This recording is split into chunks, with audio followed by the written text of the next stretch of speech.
the good people over at DraftKings, which, by the way, is sponsoring today's episode, the good people over there. And not just DraftKings, but more importantly, DraftKings Sportsbook and their app, which happens to be the #1 rated sports booking app in America because it is safe, secure, and reliable.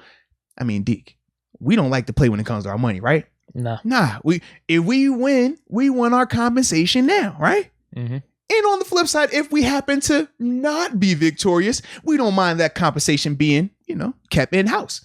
That's the beauty of safe, secure, and reliable. You know what it is. It's no funny business going on.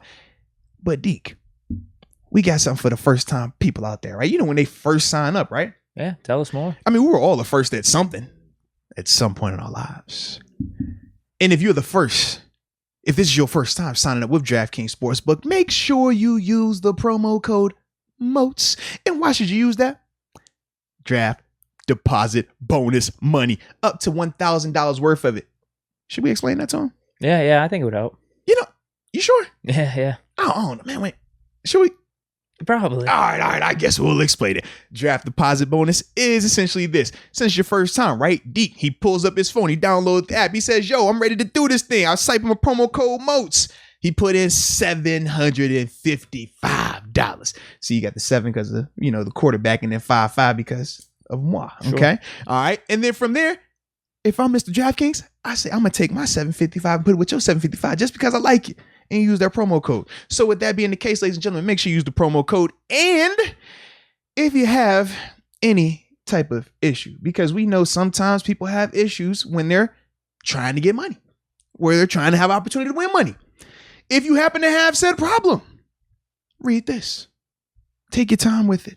It's a lot of letters, but they all make sense. Gambling problem. Call 1-800-GAMBLER. I don't really make too much of this, to be honest with you. Okay. Listen to the interview today. Mm-hmm. He was saying it just hurts a little bit when he outstretches his arm. Or he's trying to pick himself up or something. Mm-hmm. Didn't really hear of it after the game. Yeah. I think he's playing this week. I don't want to say he's milking anything. I know that's been his reputation throughout his career. He's milking it. Injuries, wants to get on the injury report and show how heroic he is. Yeah, I'm sure his pec hurts a little bit. It's his left side too, so I'm sure it doesn't affect his throwing motion as much as it would be on the right. He's gonna play, dude. He's gonna play. Yeah. My pec hurts though. Does it? Yeah. He took some shots. I just feel like I took some shots too. Now that I think about it, we both got hurt on Sunday. Did you? I came back from the tug and my pec was hurting. I took shots. What happened? I took shots. I don't know. I was taking my shots. Next thing I know, I woke up, I was like, yo, my pec a little sore today. Oh, it was your own doing that? Yeah, I guess so. I mean, he took shots too. I was trying to, me and Ben, I'm just saying we're in this thing together right now, man. Because my pec does hurt. Yeah. And I did take shots on Sunday. And his pec hurts. It's his left pec like mine. And he took shots on Sunday. We're like twins. Yeah. See? I think he's fine. I think he's going to play. Yeah, it would be hard pressed to see a scenario with him not playing. Just because with Ben, I mean, he's one of those guys that he's always out there. I mean, for me, I always go back to 2015, going into Denver. Oh, yeah. Divisional game. I'm like, whole week long, my man would not move his arm. He did everything left-handed. Saturday, before we're about to catch the flight, we're doing the walkthrough. He's doing everything left-handed. Sunday is game time. All morning long. He's doing everything left-handed. And what did he do when he went out there in that game, Deke? Threw for, I think it was around 330 yards. Precisely. No AB. Precisely. No running backs. We had Fitzgerald Tucson out there against the NFL's #1 defense at the time. They never gave up any other 300-yard passers that year outside of Ben earlier in the regular season and then Ben in the playoffs with the one arm. So, with that being said, I am not concerned about my man 7. In fact, Charlie Batch, man, because I had it, like I said, I was with him earlier. No, we were laughing about it. We can't share that convo here. But what we did say was we were both sharing our injury stories about, times where we've seen 7 look like he's down and out and he's come back. And C. Batch was telling a couple stories. He was like, man, it was literally one time during the game. Benny was like, Ben's gone. I'm like, all right, it's my opportunity. I'm about to get my chance to get a play here. He's like, they're in a TV timeout. TV timeout, like 10 seconds when they like get you back on the field. So he's like, y'all in the huddle, buttoned up. Referee says, hey, got 10 seconds for the TV time. Make sure you're ready to go. It's 10, 9, 8 on the TV timeout. He says 5, 4. He's about to call the play in the huddle. 7 comes out there. He's like, yo, you supposed to be hurt right now. You're not supposed to be out here. You're supposed to be in the back getting treatment, getting, worked on. And here you are coming out here taking my snap. I'm like, bro, it happens a lot. As Dobbs, you saw, was it Raiders? Was that 3 years ago now, right? Yeah. Yeah, 3 years ago. Hey, man, if seven can walk, if seven can do this, seven gonna play, bro. Yeah, he's gonna play. I mean, goes back to the Broncos divisional game, but yeah, at the end of the Bengals wildcard game. Yeah. Landry wasn't doing shit. We need a final drive. Dude could barely throw. Like, you could see his throwing motion. It was like, I'm just pushing it like this.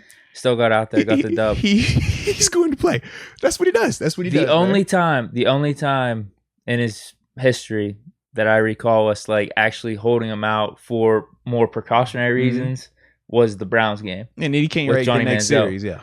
The thing about that game was that was the Browns at like some of their lowest really points. Yeah. Like Johnny Manziel, I don't know what they might have had. I thought they had like one win going into either they had one win or they were 0 for like. But I remember that game though for a fact because that's the only Landry got one. hurt like the second series. But for us, we were even laughing at the concept of Ben is healthy enough to come out here and practice against us. He's healthy enough to dress, but he's not healthy enough to start.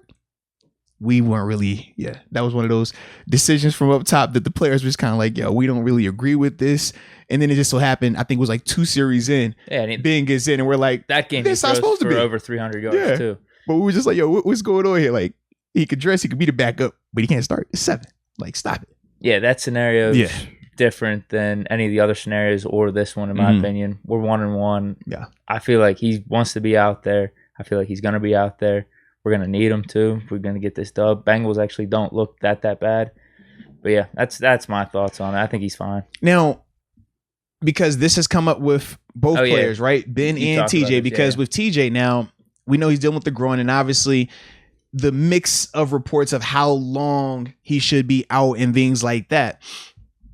But similar conversation has come up with Ben now in terms of, okay, he's not healthy enough to the point where his preparation this week will be altered, right? Coach Tomlin already said that. But obviously we said with TJ Watt, we know that his preparation this week will be altered.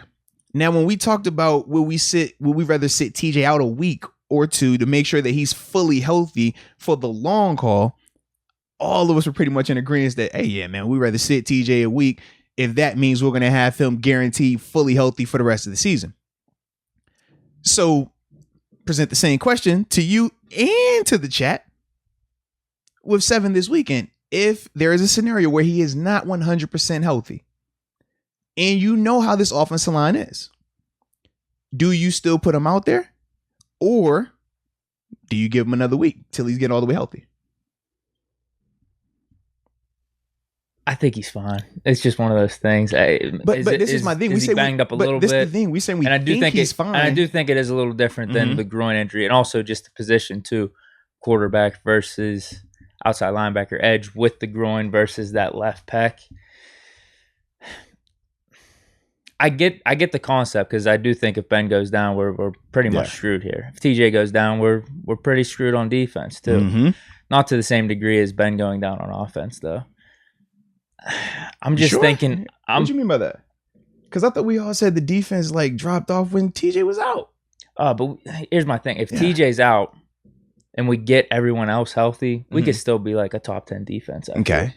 Whereas without Ben, I don't want to see that. I don't want to go back to 2019 shit. Okay. You get what I mean? I mean, I do. But part of me is like, with that mindset, you put him out here this week, and if he wasn't 100% healthy, as he currently is right now, right? Would that give us 2019? My question is, what do you mean? Like in terms of like if he went out there, he's already hurting, right? And we know what this O-line looks like right now, right? In the game? Yeah, like if he were to just, continue to take these shots, and now from there, it's like, yo, he just can't play another week. That's what I'm asking.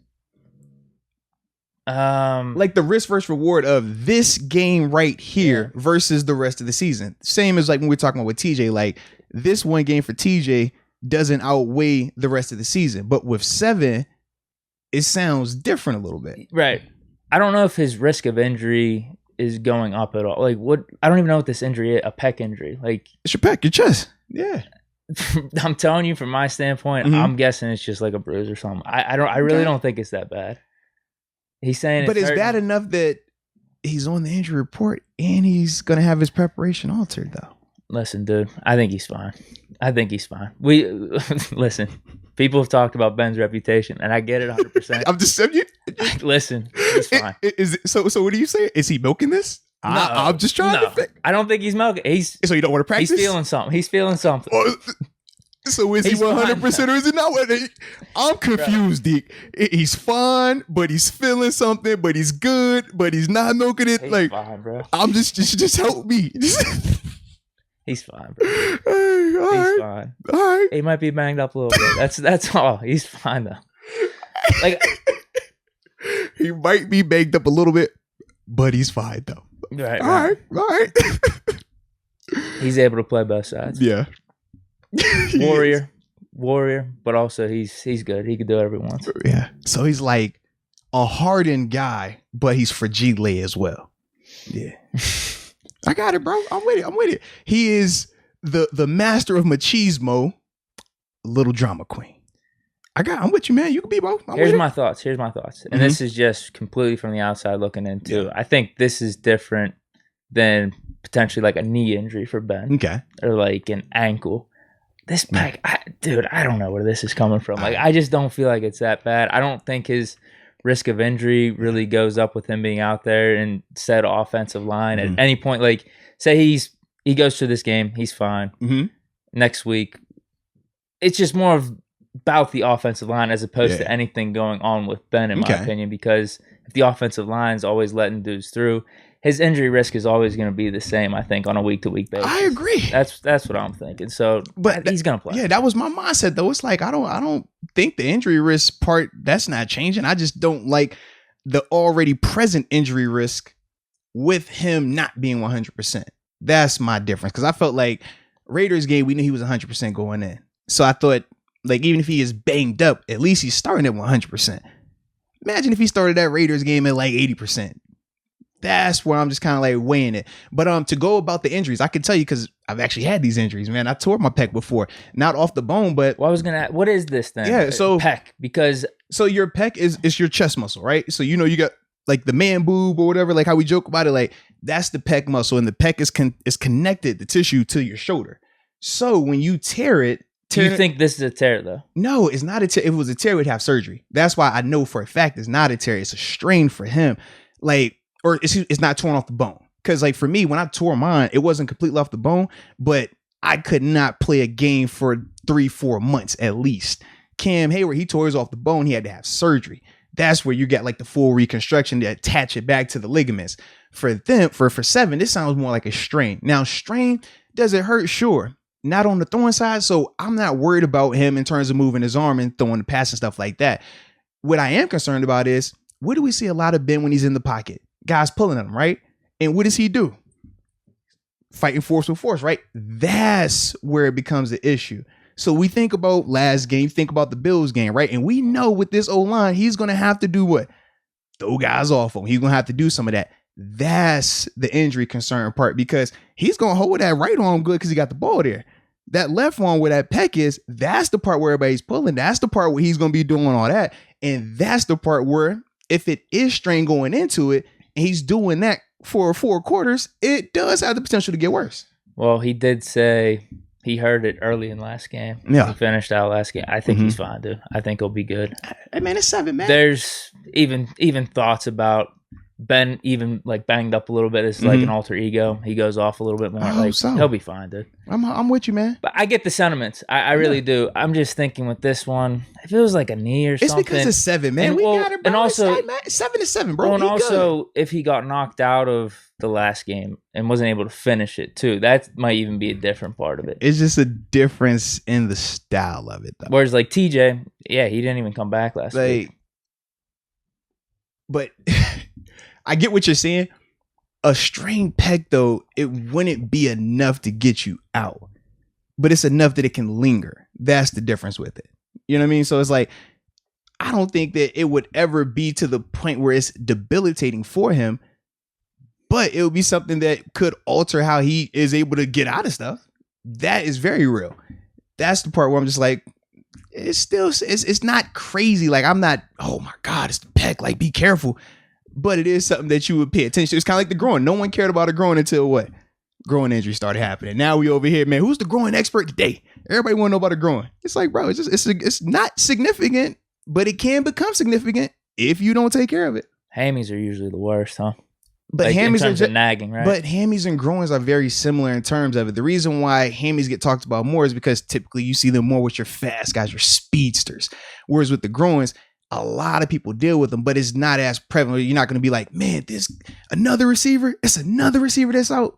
That's why I think it's a little bit different right there. Okay. Yeah, I get that perspective of trying to save him for the season because we're gonna need him. I think he's gonna be fine though. But then also, when you relay the thoughts of the offensive line now versus maybe back in like 2016, 2017, sure, I get the concerns. I think he's gonna be fine though. I hope so. I really do, man. For your sake. Yeah. For your sake. Because I'm gonna say, I'm gonna be good regardless. But I feel like for you, man. I've seen you with that look in your face sometimes, bro. That would be an awful season. I could just see you thinking about it and how your whole facial is just like, you don't look really happy. Just thinking about Ben not being healthy right now. That's what I mean. I'm just, whenever I hear these reports, I'm just like, he's fine. He's fine. Let's move on, bro. I'm going to just keep saying he's fine, and that means he's fine. He's starting on Sunday. We're good to go. He's going to go for 300. On the Green Bay then after that. That's what I'm thinking. 400 versus them then. Shoot.